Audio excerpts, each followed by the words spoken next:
We went to the Commonwealth Bank in Nowra, New South Wales for a loan. It appeared to be the best deal we could get at 5 to 6% interest to build a new factory for expanding business inside and outside Australia. We had inquiries from companies in 33 countries. It was a simulated foreign currency loan with a commercial bill facility. Simulated means counterfeit, which means fraud.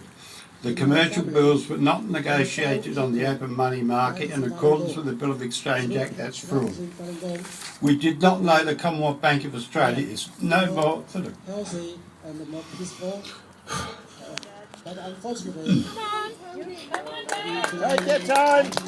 that is no more than a crime syndicate held bent on profit only, and the staff are unable to commit any crime they like without fear of prosecution. The consequences to us and other victims are horrific.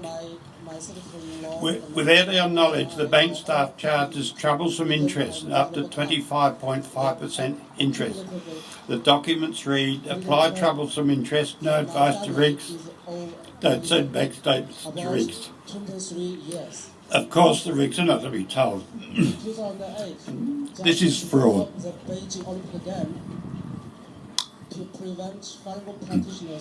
The bank staff added shadow letters over 500,000 up to 25.5% interest. This is fraud. The bank staff appointed a receiver to our factory complex known as South Nowra Building World, 158-160 Princess Highway, South Nowra, on an unsigned bank document. The receiver, the bank refused to give us the money the receiver had stolen from our tenants. It was our money. The account.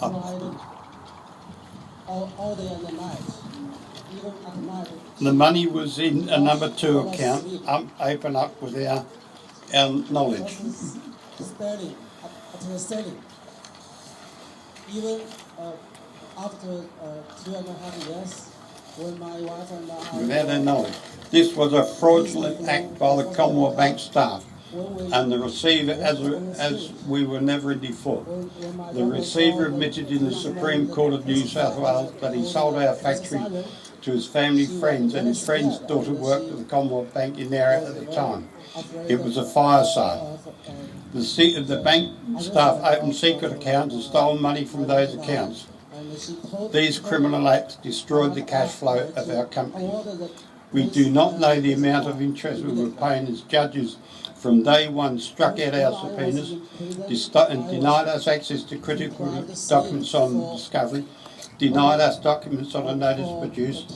The judges then wrote judgments against us, which means our case has never been heard.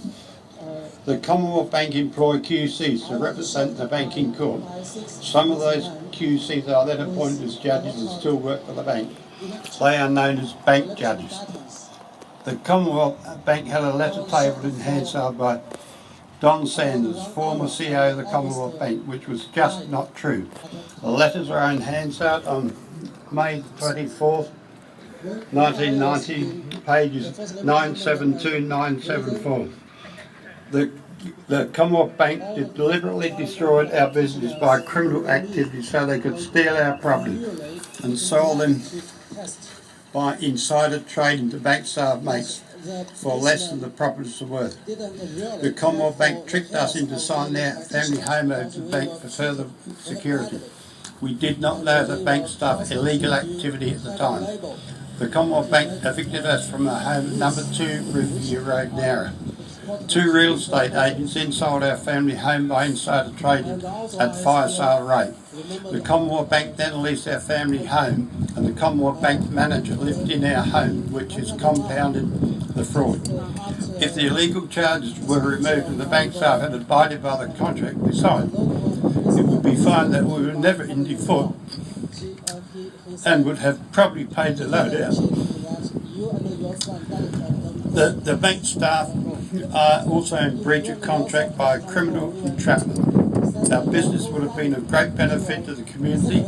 Our properties have been stolen. Sadly, no authority will take action to protect us or other victims from these ruthless bank criminals. The Commonwealth Bank manager had me arrested at a public car park of our property, which was stolen from us. I was taken away in a paddy wagon to Nowra police station. I was judged of being unclothed lads and released on bail. Our lawyer said to me he was too busy to represent me. I represented myself and proved the police fact sheet was not true. The police officer changed his story under oath in a witness box. I was found guilty. On appeal, the DPP dismissed the charge. The document reads, the Crown offers no evidence. The appeal is upheld, the conviction squashed, the orders of the magistrate squashed. I have a document saying, police do the dirty work for that banks. It is hands up. Police told me our case is a civil matter. The bank staff and lawyers has bankrupted us in an attempt to cover up the crimes committed against us. I believe the directors of the Commonwealth Bank have little choice but to return our properties to us with all the rent, plus damages and more, as the directors are directly responsible for the bank staff's action. I have a document with me. It is a CBA internal memo. The relevant sentence reads, given that there has been previous suicides, CBA staff are clearly admitting to causing distressed bank victims to commit suicide. There it is. The Foreign Boroughs Association gave evidence to the House of Representatives Standing Committee on Public Administration, and they said they had done a survey on judges and found that any judge handed down a judgment against the bank did not sit on another bank case in Hansard. Our case is detailed in Hansard, court documents, and on TonyRigg versus the Commonwealth Bank, bankvictims.com.au and Bank Reform Now. Thank you.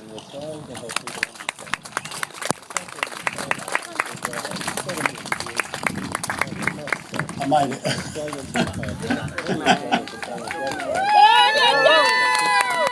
Just before I go, that document, that's 334 pages. That was my submission to the House of Representatives Standing Committee on Public Administration. It's on the website. And it was not, Stephen Martin was the chairman.